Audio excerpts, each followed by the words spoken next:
good morning everyone. Good morning, good morning. Good morning.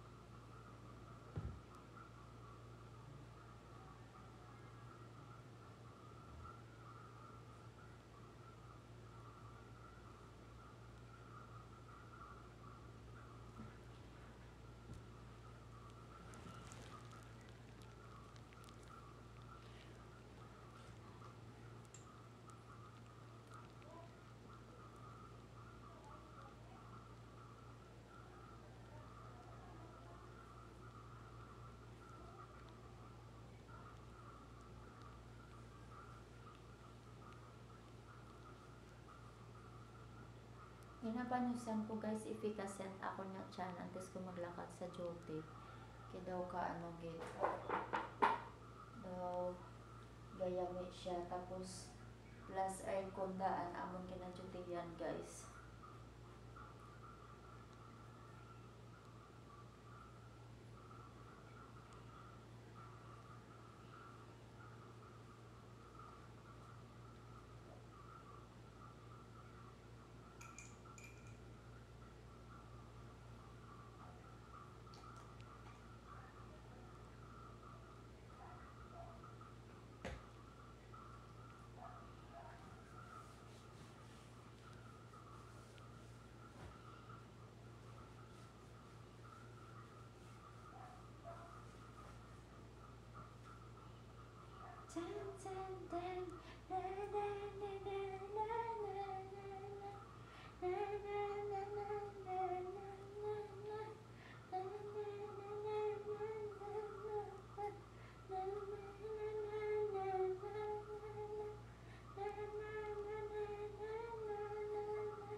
Wala lang guys, happy lang si amiga niyo Sally. Your friend Sally is happy, always happy. Thank you so much Lord for the blessings every day. Thank you sa good health. Thank you also Lord sa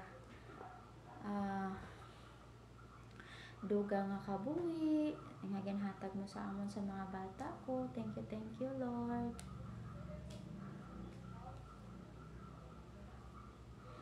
Give thanks to the grateful heart.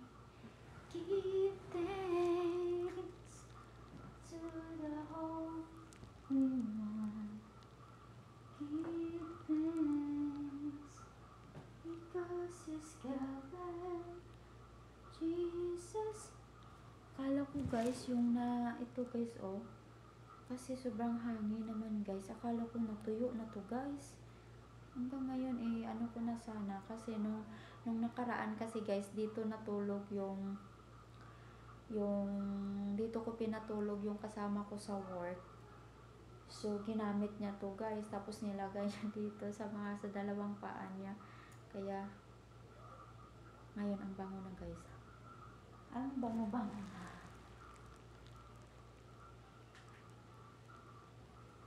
I remember the days when you here with me, those laughters and tears you share with me,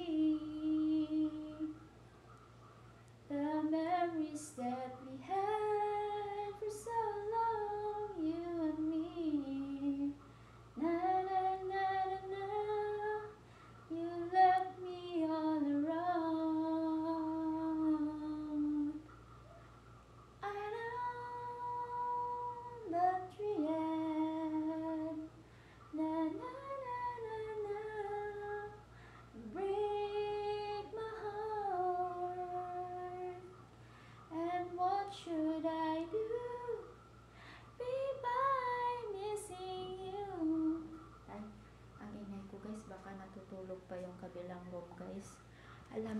guys kung bakit kahit busy ako palagi guys sa trabaho ko guys, palagi lang ako masaya sa buhay kasi blessed talaga ako guys.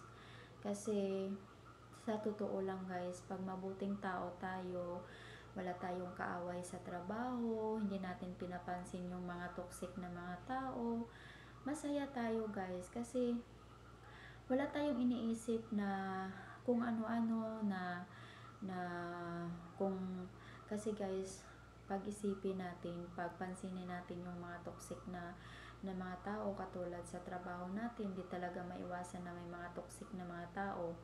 May kanya-kanya tayo kasi tayong mga ugali guys, bawat isa. Kumbaga, lain-lain bala aton nga pamatasan guys. So, ako, yung mga kasamahan ko, kahit minsan hindi naman lahat tayo hindi perfecto, may araw talaga na mga bad mood sila sa akin, hindi ko sila pinapansin. Kaya siguro guys na blessed lang ako, binigyan ako ni Lord ng isang tao na nagbibigay sa akin ng saya, nagbibigay sa akin ng ligaya araw-araw.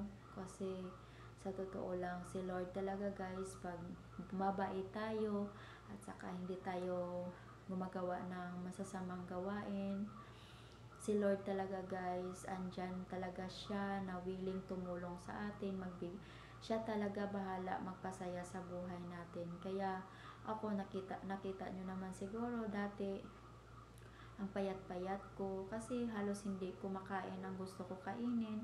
Ngayon guys, hindi ako sa nagmamayabang guys. Kung gusto ko talaga nabilhin para kainin ko, makabili na ako guys. Kasi meron na akong husband na very supportive. So, kaya blessed talaga ako palagi akong sinasabi kay Lord, thank you so much Lord, kasi naging mabait ako na tao, hindi man ako perfecto, pero at least hindi ako nangaapak ng kapwa-tao ko. Kung minsan malawak yung pag-iisip ko, hindi ko pinapatulan yung mga taong toxic sa buhay ko. Kaya siguro blessed ako guys na dumating si Mike sa buhay ko. Kaya ito, always happy. Thank you always Lord for all blessings I receive. Basta guys, yun lang ang masasabi ko sa inyo. Kaya ako happy sa buhay, kahit pagod palagi sa trabaho, at least na feel ko talaga kung ano ang pinakamalaking tulong na binigay ni Lord sa akin. Napakalaking blessings na binigay ni Lord sa akin. Kaya ano talaga guys, kayo din guys, subukan nyo na maging mabait, maging mabuti sa kapwa-tao nyo. Kasi pag mabait ka guys, pag loyal ka sa partner mo, hindi ka nangangaliwa o baga kahit malayo yung partner mo guys, loyal ka, kontento ka sa isang lalaki. Si Lord talaga ang nagbibigay ng tao, nagbibigay ng lalaki na magpapasaya sa'yo hanggang huli.